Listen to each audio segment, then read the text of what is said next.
ছেলের বাসার থেকে চলে আসলাম, ছেলের বউ মোবাইলে বলতিছে আপনাদেরকে বৃদ্ধ বয়সে দেখব না, এই কথা আমাকে 2 দিন মোবাইলে বলছে।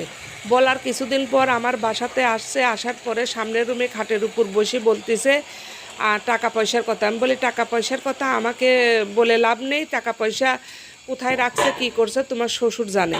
আমাকে বলতেছে কেন আপনার স্বামীর আপনি সব খবর রাখেন না কিসের জন্য?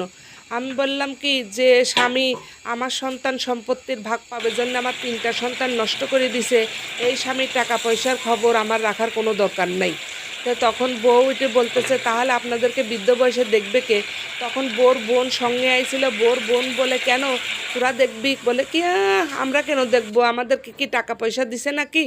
এই কথা বলার পরে আমি চিন্তা করলাম বউ তো এত ঝগড়া করার জন্য ছুতা খুঁজে বেড়াচ্ছে। তখন আমি ওখান থেকে চলে আসলাম।